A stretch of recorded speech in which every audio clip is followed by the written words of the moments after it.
Good morning students. Previous lecture में हमने रूपांतरण समीकरण का पहला केस स्टडी किया था, जिसमें कि एक निर्देश तंत्र दूसरे निर्देश तंत्र के सापेक्ष एक नियत दूरी से विस्थापित था या स्थानांतरित था या ट्रांसलेटेड था एक सर्टेन डिस्टेंस से, जो कि फिक्स्ड थी। और उस केस में हमने देखा कि यदि उनमें से एक निर्देश तंत्र जड़त्वीय है तो दूसरा निर्देश तंत्र भी जड़त्वीय होता है, या एक स्थानांतरित निर्देश तंत्र एक जड़त्वीय निर्देश तंत्र है। आज हम सेकंड केस स्टडी करेंगे, जिसमें हम रूपांतरण समीकरण प्राप्त करेंगे एक समान वेग से गतिशील निर्देश तंत्रों के मध्य। या एग्जाम में इस तरह से भी पूछा जाता है कि सिद्ध करो कि किसी जड़त्वीय निर्देश तंत्र के सापेक्ष नियत वेग से गतिशील निर्देश तंत्र भी जड़त्वीय होता है।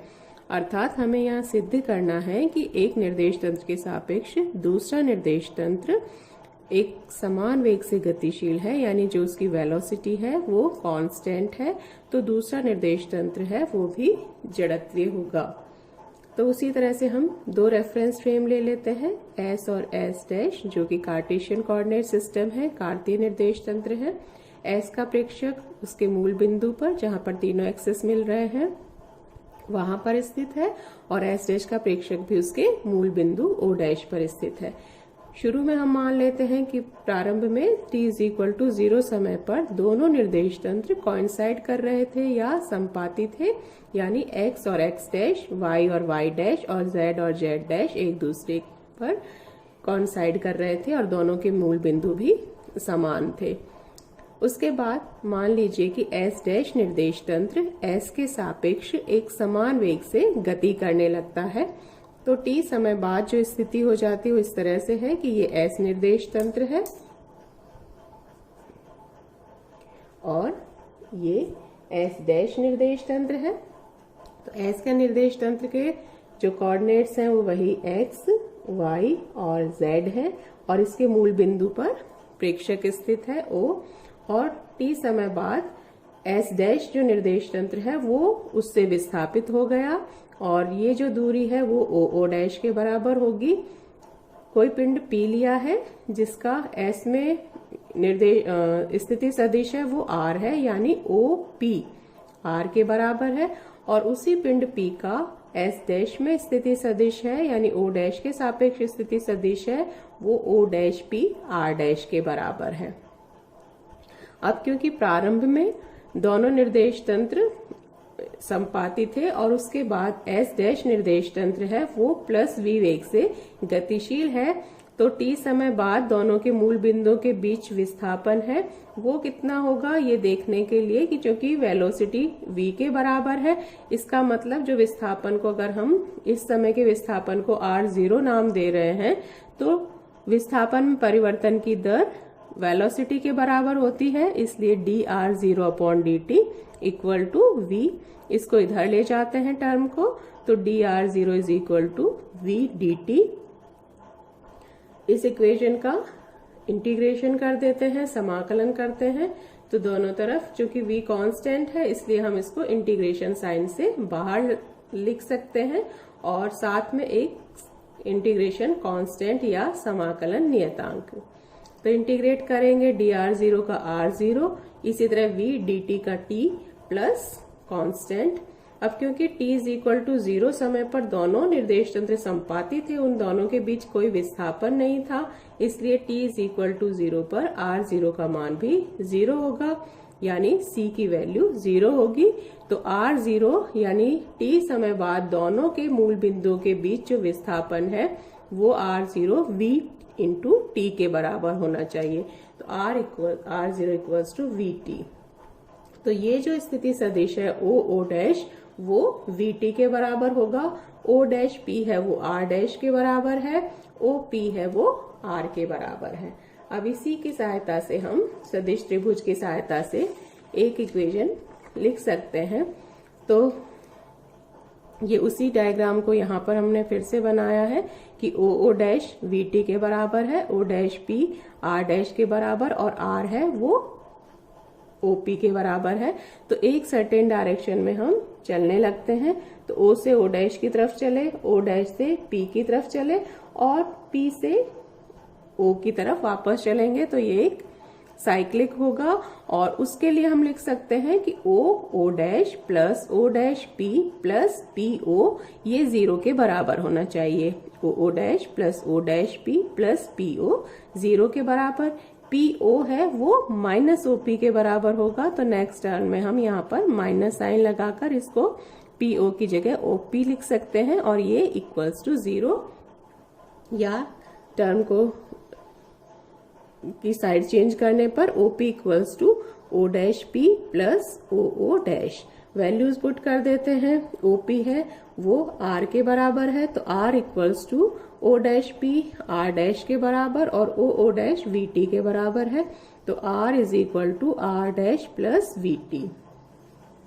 ये S और S डैश के प्रेक्षक द्वारा कण P का लिए गए स्थिति सदिश है और ये जो रिलेशन है वो इन दोनों में संबंध बता रहा है कि जो डिफरेंस होगा वो V इंटू टी के बराबर होगा। तो ये दोनों के स्थिति सदिशों के बीच संबंध है, इसलिए हम कहते हैं कि ये स्थिति के लिए रूपांतरण समीकरण हुआ। इसको फर्स्ट नंबर दे दिया है। वेग के लिए ज्ञात करना है रूपांतरण समीकरण, तो स्थिति के लिए प्राप्त रूपांतरण समीकरण का हम समय के सापेक्ष अवकलन करते हैं, डिफरेंशिएट करेंगे हम फर्स्ट इक्वेशन को। तो d r upon D T equals to D R dash upon D T plus d upon D t v into t का। D upon D t a into b होता है, तो d a upon D t b को as such रखते हुए plus a को as such रखते हुए d b upon D t होता है। तो उसी तरह से d r upon D T equals to D R dash upon D T plus V D T upon D T plus T को रखा तो T D V upon D T. अब चूंकि वेग है वो नियत है, जिस निर्देश तंत्र के से वो जिस वेग से निर्देश तंत्र गति कर रहा है वो वेग नियत लिया है, तो D V upon D T है वो 0 हो जाएगा, तो ये टर्म है ये 0 हो जाएगी। तो रिलेशन आ जाएगा d r upon D T equals to D R dash upon D T plus v. अब d r upon D t क्या है? एस निर्देश तंत्र में स्थिति में परिवर्तन की दर, यानी एस निर्देश तंत्र के सापेक्ष पिंड पी का वेग, उसको हम उसी तरह से वी से डिनोट करेंगे।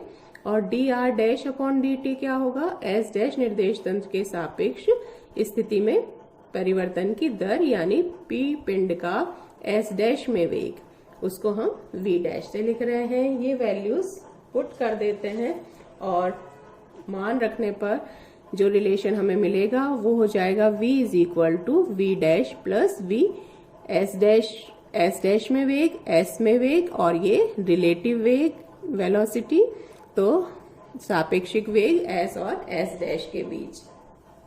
तो v is equal to V dash plus we.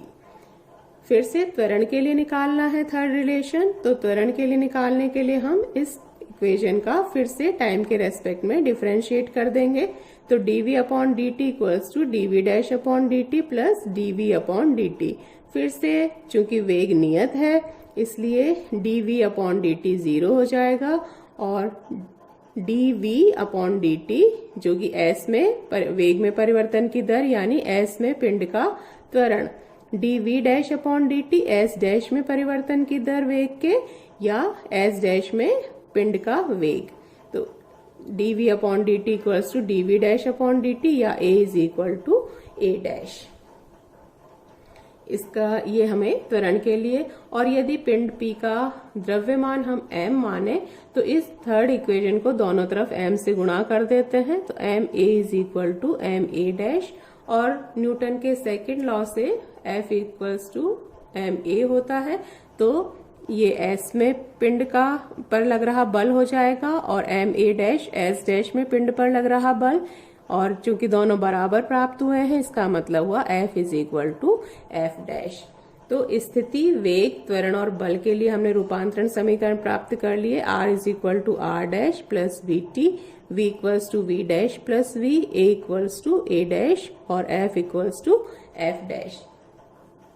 यहाँ हमने माना है कि S के प्रेक्षक के सापेक्ष S डैश जो निर्देश तंत्र है वो V वेग से गति कर रहा है, लेकिन जैसा हमने फर्स्ट लेक्चर में बात की थी कि वेग है वो एक सापेक्षिक राशि है, यानी s के प्रेक्षक के लिए s डैश v वेग से गति कर रहा है, तो s के प्रेक्षक के लिए s निर्देश तंत्र है वो माइनस v वेग से गति करता हुआ दिखाई देगा।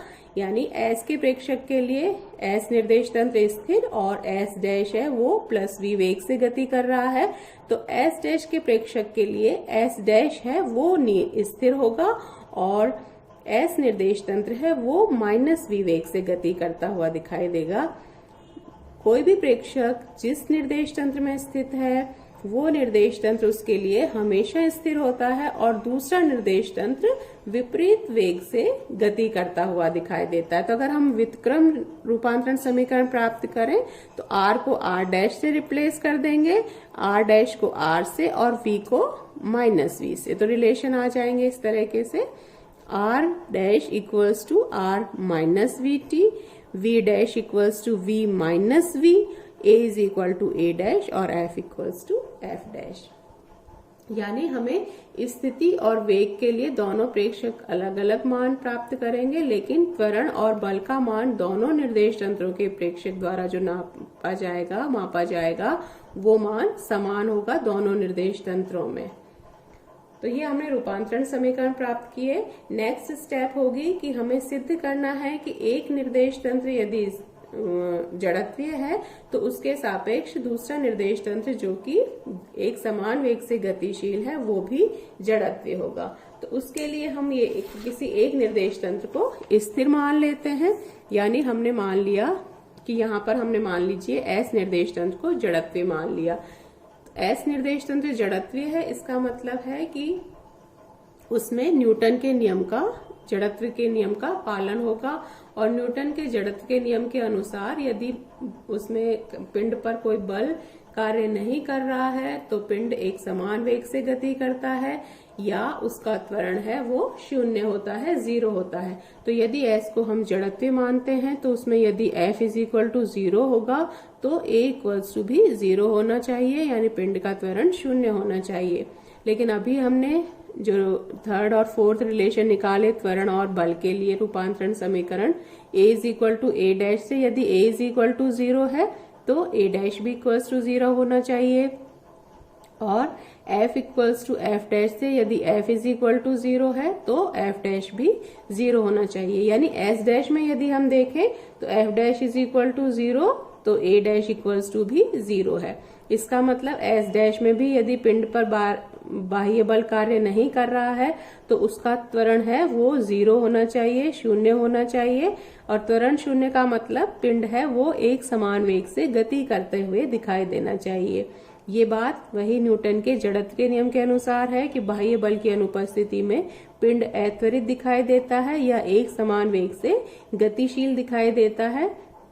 इसका मतलब हुआ कि यदि हमने माना कि s निर्देश तंत्र जड़त्वीय है तो s डैश है वो भी जड़त्वीय होगा। तो इससे ये सिद्ध होता है कि यदि एक निर्देश तंत्र जड़त्वीय है तो उसके सापेक्ष एक समान वेग से गतिशील अन्य निर्देश तंत्र भी जड़त्वीय होगा। थर्ड केस हम नेक्स्ट लेक्चर में डिस्कस करेंगे। Thank you.